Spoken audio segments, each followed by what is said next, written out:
Today we're making buffalo chicken meatloaf. Delicious, high protein, keeps you lean and mean. All right, let's get into it. So, got a pound of ground chicken here. To that, we're going to take a trusty food scale. Gotta have food scale.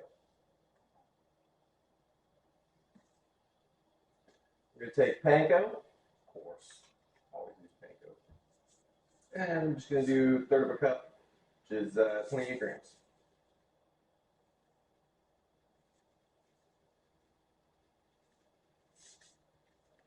There we go. And then you can use one whole egg, or I use egg makers, which are basically egg whites with a bunch of chemicals added to make it seem like scrambled eggs. If you use an egg, just whisk it up in a bowl real quick for a little scramble. And for that, we're adding 50 grams.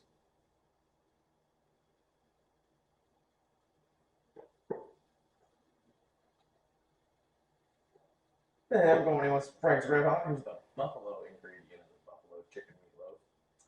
About 15 grams of that.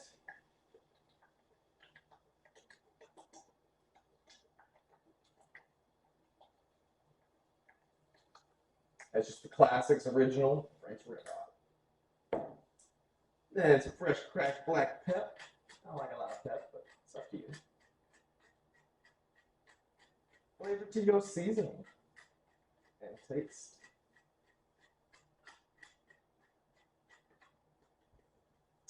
Alright. And then Johnny's, greatest seasoning out there. If you don't have Johnny's, which I highly recommend Johnny's for basically everything, you can just use salt, pepper, garlic powder. Basically what it is, little paprika. Oh, I like a lot of Johnny's. So, I'm going to add about a tablespoon, about 5 grams. And garlic powder. I'm going to add 5 grams of that.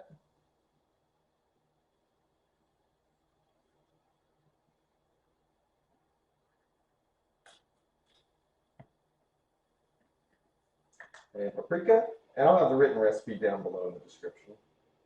Just a nice little dash, a little color, a little more flavor. And then we got basically one small diced yellow onion, 150 grams. In. Now for the fun part. Time to mix. And your hand is the best mixing tool there is. Just get in there. Don't be afraid of it. It's just meat and eggs and bread and onions and deliciousness. I'll get it nice and well incorporated. I got the inspiration for this recipe from Sam the cooking guy. He made one on a smoker. He used 2 pounds of ground chicken, smoked it low and slow, like 250 for a couple hours, and then glazed it with this gorgeous buffalo sauce with butter, Frank's Red Hot, and chili sauce. But you could do that. You could add some liquid smoke. There's no rules in this kitchen. You can do whatever you want. Make it yours. I got a couple variations on this. I'll show you guys later. And got more coming. We gotta get it nice and well incorporated.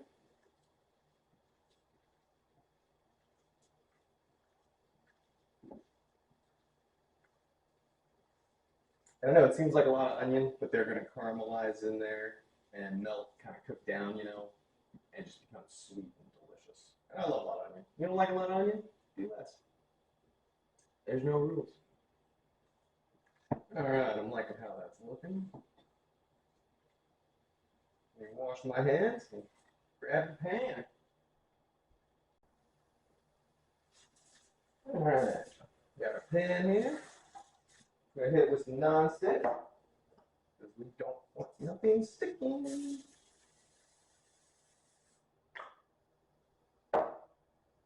And then pop this bad boy on there.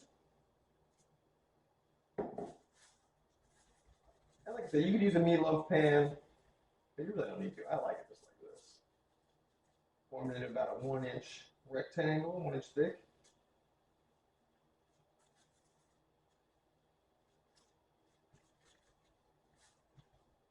And the thicker you make it, obviously, the longer it takes to cook. Better, faster. And so you should have your oven preheating to 350. And it's going to bake for about 45 minutes to an hour. Depends on your oven, depends on the thickness of the meatloaf. 165 internal temp, you're good to go. And then the last 20 to 30 minutes, I like to cover it with the chili sauce, Western style chili sauce. And we'll kind of caramelize that on there and create gorgeous little beautiful edges and deliciousness. So good. All right, so I'll put that in there and I'll see you in about half an hour.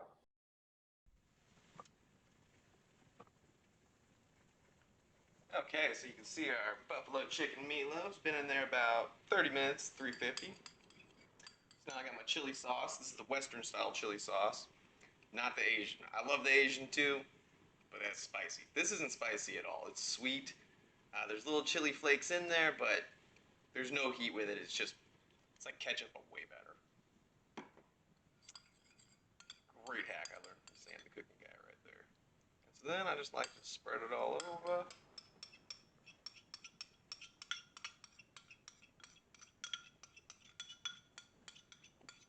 And we have 6 tablespoons of this stuff, which is 102 grams. And there's also the homemade brand. This is just Walmart's generic brand, but homemade's the more popular one in the little glass round jar. I like to get a nice even coverage. And it'll kind of just drip down the sides and caramelize a little.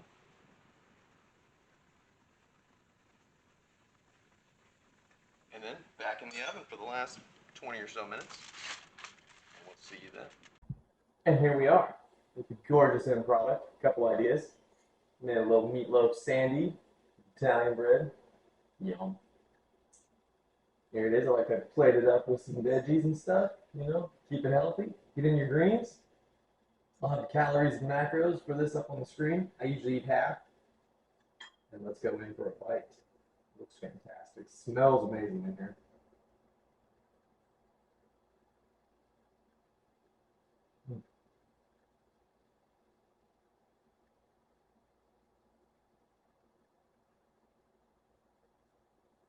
Definitely. You got to make this and try it. It's fantastic. Super easy too. You know, little beautiful sandwich. Make a little sandy. Make a little extra chili sauce on there. A slice of cheese. World's your oyster. Make it yours. Until next time.